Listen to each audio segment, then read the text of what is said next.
Hello, నేను మీ శేషరావు. కేవలం 18 రూపాయలకే తులం బంగారం. వినడానికి చాలా బాగుంది కదా! మహిళలైతే 18 రూపాయలకే తులం బంగారం అంటే అసలు ఎక్కడ దొరుకుతుంది? ఎలా దొరుకుతుంది? ఎవరిస్తారు? నిజమేనా? ఇలాంటి అనుమానాలు, ఇలాంటి సందేహాలు రావడం సహజం మహిళలకైతే. పురుషులకు కూడా వస్తుంది. 18 రూపాయలకి తులం బంగారం వస్తుందంటే ఎవరు వద్దంటారు? ఎవరైనా పోతారు. అయితే ఇది నిజమేనా అని అంటే నిజమే. ఎప్పుడు, ఎక్కడ, ఎలా అని ప్రశ్న వేసుకుంటే కనుక సరిగ్గా 100 ఏళ్ల క్రితం అంటే 1925లో తులం బంగారం కేవలం 18 రూపాయలు. ఆ తర్వాత ఎప్పుడెప్పుడు ఎంత పెరిగింది అనేది ఇయర్ వైజ్ లెక్కేసి ఒక చార్ట్ని ఎవరో తయారు చేశారు. అది ఇప్పుడు సోషల్ మీడియాలో వైరల్ అవుతుంది. అప్పట్లో 18 రూపాయలకే తులం బంగారం అనేటువంటి టైటిల్ తోటి వైరల్ అవుతున్నటువంటి న్యూస్.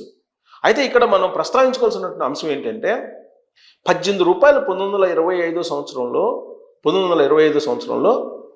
ఉన్నటువంటి తులం బంగారం ఇప్పుడు తులం బంగారం 82,000 83,000 ఉంది. మరి అమాంతం ఎప్పుడు పెరిగింది, ఎలా పెరిగింది అనేది కనుక మనం లెక్కేస్తే ఇయర్ వైజ్ యాక్చువల్గా గ్రాడ్యువల్గా పెరుగుతూ వచ్చింది. కానీ అమాంతం పెరిగింది ఎప్పుడని అంటే ఇప్పుడు జనరల్గా మార్కెట్లో బంగారం వాల్యూ పెరుగుతూ ఉంటుంది. అసలు తగ్గడం అనేది ఒకవేళ తగ్గినా కానీ స్వల్పంగా తగ్గుతుంది తప్పితే భారీగా తగ్గదు. పెరగడం మాత్రం భారీగా పెరిగినట్టు సందర్భాలు ఉన్నాయి. ఇది 100 ఏళ్ల బంగారం ధరల చరిత్ర తీస్తే 1925లో 18 రూపాయల 75 ఉంది తులం బంగారం. ఆ తర్వాత ఇప్పుడు ఈ 2025లో తీసుకుంటే 80,620 ఎగ్జాక్ట్గా తులం బంగారం ఖరీదు. 1959లో 1959లో ఫస్ట్ పెరిగింది ఎంతో తెలుసా? 100 రూపాయలు. 100 రూపాయలు దాటింది 1959లో. 100 రూపాయలు దాటి 102 రూపాయల 56 తులం బంగారం అయింది. 1980లో ఒక్కసారిగా 1000 రూపాయలు పెరిగింది. తొలిసారి హైయెస్ట్ పెరిగింది. 1000 రూపాయలు దాటి 1330 రూపాయలు అయింది తులం బంగారం. ఇక 1985లో 2130 రూపాయలు పెరిగింది ఒకేసారి. 1996లో 5,160 పెరిగింది ఒకసారి. 2007లో 10,800 ఉంది తులం బంగారం. 2022లో 52,000కి చేరింది. 2022లో ఈ పెంపు అనేది. సో 2022లో 52,000కి చేరింది. 2022కి వచ్చేసేటప్పటికి ఈ 2 సంవత్సరాల్లో అంటే 2023-24లో మీకు కరోనా ముందు వరకు కూడా చాలా తక్కువగా ఉంది. ఈ రేట్ని కనుక మనం గమనిస్తే ఇక్కడ ఇచ్చున్నారు, ఆల్రెడీ ప్రైస్ కూడా ఇచ్చున్నారు. ఇయర్ వైజ్ ఏ ఇయర్లో ఎంత ఉంది అనేది. 1925లో 18 రూపాయల 75 26లో 18 రూపాయల 43 1927లో 18 రూపాయల 37 మొత్తం లెక్కేస్తే కనుక మీకు 100 రూపాయలు 1944లో 52 రూపాయలే. తర్వాత 99లో 4,234 ఉంది. 2000లో 4,440. Gold price history last 100 years అని చెప్పి ఇచ్చారు. అంటే 100 సంవత్సరాల నుంచి హిస్టరీ ఇచ్చారు. 2004, 2005, 2006లో కూడా 8,570 రూపాయలు ఉంది తులం బంగారం. 2014, 2015లో 26,000 ఉంది. 2016లో 28,000 ఉంది. 2017లో 29 ఉంది. 2018లో 31 ఉంది. 2019లో 35,000 ఉంది. 2020 వచ్చేసరికి 48,000. 2021 వచ్చేసి 48,000. 2022 52,000. 2024 వచ్చేటప్పటికి 82,000కి చేరింది. సో బంగారం రేటు మనం చూసుకుంటే కనుక హైయెస్ట్ పెరుగుతూ వచ్చింది ఎప్పుడంటే 2014 నుంచి పెరుగుతూ వచ్చింది. నరేంద్ర మోడీ గారు అధికారంలోకి వచ్చిన తర్వాత 2014 సంవత్సరం. 2014 నుంచి అమాంతం 2014లో నరేంద్ర మోడీ గారు ప్రమాణ స్వీకారం చేసే నాటికి తులం బంగారం 28,000 ఉంది. ఇవాళ 82,000 ఉంది. అంటే హైయెస్ట్ పెరిగింది. 100 రూపాయలు చేరుకోవడానికి దాదాపుగా 30 సంవత్సరాలు పడితే ఇప్పుడు 28,000 నుంచి 82,000 చేరడానికి కేవలం 12 సంవత్సరాల్లో మీకు దాదాపుగా 70% పెరిగింది. అంటే ఇది మోడీ హవా. మోడీ వచ్చిన తర్వాత పెరుగుతున్నటువంటి రేట్లకి తీసుకోవచ్చు. అందుకే బహుశా మోడీ ఒక ఆలోచన చేస్తున్నారు, ఏంటంటే కేవలం 10,000కే లేదా 12,000కే తులం బంగారం వచ్చేటట్టు ఆయన ఒక నిర్ణయం తీసుకుంటున్నాడు.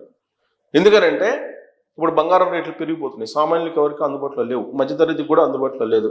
బంగారం అందుబాటులో లేకపోతే కనుక మహిళలు ఆగ్రహించేటువంటి అవకాశం ఉంది. అందుకే మోడీ ఇప్పుడు 9 క్యారెట్స్ బంగారాన్ని ఇంట్రొడ్యూస్ చేయబోతున్నారు. 9 క్యారెట్స్ బంగారం ఇంట్రొడ్యూస్ చేసి దాని ధరను 15 నుంచి 20,000 లేదా 5 క్యారెట్స్ బంగారం అయితే మినిమం 9 క్యారెట్స్ బంగారం తీసుకురావాలనేది ఆర్బీఐ కూడా భావిస్తుంది. ఆ మేరకు చట్టం కూడా తీసుకురావాలని చెప్పి భావిస్తూ ఉన్నారు. ఈ మధ్య ముసాయిదా బిల్లును కూడా తయారు చేస్తున్నారు, కేంద్ర ప్రభుత్వం కూడా చర్చిస్తుంది. 9 క్యారెట్స్ గోల్డ్ అది కనుక మార్కెట్లోకి వస్తే కేవలం 15,000 నుంచి 20,000 మధ్యలో ఉండేటువంటి అవకాశం ఉంది అని. ఇప్పుడు ప్రజెంట్ అయితే మనకి 22 క్యారెట్ల బంగారం ఉంది, అలాగే 24 క్యారెట్ల బంగారం ఉంది. అలాగే ఈ మధ్య కాలంలో 18 క్యారెట్స్ బంగారం కూడా వస్తుంది. బట్ ఎక్కువగా 22 క్యారెట్ల బంగారమే కొంటున్నారు. 22 క్యారెట్ల బంగారం మధ్యతరగతికి కూడా ఆ ధర అందుబాటులో లేకుండా ఉంది. అందుకే ఇప్పుడు నరేంద్ర మోడీ గారు బంగారం దిగుమతులను తగ్గించుకోవడానికి 9 క్యారెట్స్ బంగారాన్ని మార్కెట్లోకి తీసుకురాబోతున్నారు. అది కనుక వస్తే 15,000 నుంచి 20,000 లోపే ఉండేటువంటి అవకాశం ఉంది. ఇవన్నీ బంగారం రేట్లని పోల్చుకుంటూ, బంగారం ధరలను పోల్చుకుంటూ 100 ఏళ్ల క్రితం కేవలం 18 రూపాయలు తులం బంగారం ఉంటే ఇవాళ 82,000 రూపాయలు అయ్యింది అని చెప్పి 100 ఏళ్ల హిస్టరీని చూపిస్తూ నరేంద్ర మోడీ గారి హయాంలో ఎంత పెరిగింది అనేది చూపించేటువంటి ప్రయత్నం సోషల్ మీడియాలో కొంతమంది చేస్తూ ఉన్నారు. అందుకే మహిళల మనసుల్ని దోచుకునేందుకు నరేంద్ర మోడీ గారు 9 క్యారెట్స్ బంగారాన్ని మార్కెట్లోకి తీసుకురాబోతున్నారు. కేవలం 10 నుంచి 20,000, 15,000 నుంచి 20,000 మధ్యలో తులం బంగారం ఉండబోతుంది. పైగా భారతదేశం యొక్క ఆర్థిక పరిస్థితి స్థిరంగా ఉండాలంటే బంగారం దిగుమతులు తగ్గించుకోవాలి. బంగారం దిగుమతులు తగ్గించుకోవాలని అంటే కనుక కొనుగోళ్ళైనా ఆగిపోవాలి, లేదా 9 క్యారెట్స్ బంగారం అన్నా రావాలి. ఈ రెండే మార్గాలు నరేంద్ర మోడీ గారి దగ్గర ఉన్నాయి. ఈ 2 మార్గాల్లో కొనుగోళ్ళను ఆపలేరు, నియంత్రించలేరు. కాబట్టి 9 గోల్డ్ బంగారం తీసుకురావాలి, 15 నుంచి 20,000 రూపాయల రేట్ నిర్ణయించేటువంటి ఒక ఆలోచన, దానికి సంబంధించిన చట్టం, దానికి సంబంధించిన బిల్లుని కేంద్ర ప్రభుత్వం తీసుకురాబోతుంది. అదే మోడీ గోల్డ్ రాబోతుంది. ఈ మోడీ గోల్డ్ పేదలకు, మధ్యతరగతి వర్గాలకి అందుబాటులో ఉండేలాగా ప్రయత్నం చేస్తున్నారు. ఇంకోటి ఏంటంటే ₹1 కూడా ఇవాళకి కూడా గోల్డ్ కొనేటువంటి వెసులుబాటు కూడా ఉంది. షేర్ మార్కెట్లో ఏ విధంగా అయితే షేర్లు కొంటూ ఉన్నారో అలాగే గోల్డ్ మార్కెట్ కూడా ఉంది, గోల్డ్ బ్యాంక్స్ కూడా ఉన్నాయి. సో ఈ గోల్డ్కి సంబంధించి అనేకమైన ప్లాట్ఫామ్స్ ఉన్నాయి. ఈ గోల్డ్ని ₹100 కొనొచ్చు, 200 కొనొచ్చు, 300 కొనొచ్చు. ఇలా ఎవరి కెపాసిటీకి తగిన విధంగా వాళ్ళు కొనుక్కునేటువంటి షేర్ మార్కెట్ కూడా ఉంది. ఇలాంటివన్నీ వెసులుబాట్లు కల్పిస్తున్నప్పటికీ కూడా గోల్డ్ దిగుమతులు అయితే తగ్గట్లేదు. ఇది భారత ఆర్థిక పరిస్థితికి కొంత ఇబ్బందికరమైనటువంటి సిచ్యువేషను. అందుకే వీళ్ళంత వరకు గోల్డ్ దిగుమతులు తగ్గించడానికి ఈ బంగారం రేట్ని మెన్షన్ చేస్తూ, ఈ బంగారం రేటు తగ్గించుకుంటేనే మంచిది, క్యారెట్స్ తగ్గించుకోవడం ద్వారా అనేటువంటి ఒక ఆలోచన నరేంద్ర మోడీ గారు చేస్తున్నారు. ఆయన ఆలోచన మంచిదేనా?